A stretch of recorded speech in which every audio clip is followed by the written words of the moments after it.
Pozdrav YouTuberi, naš klipu ćemo pokazati kako da namjestite automatsko gašenje računara nakon nekog vremena.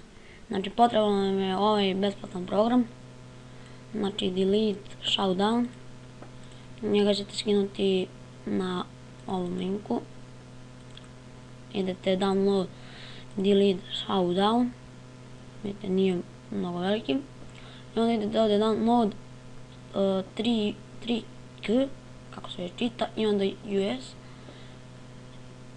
i tu ga skinete, to pokrene se downloading, to je skidanje, onda pokrenete instalaciju i instalirate ga.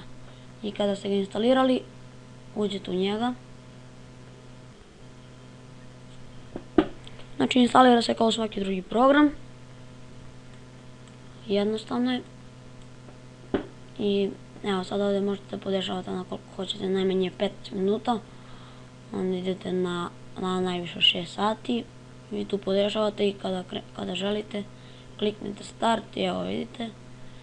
Vi samo možete idete na neki sajt, onda će i dalje odmjeravati vreme.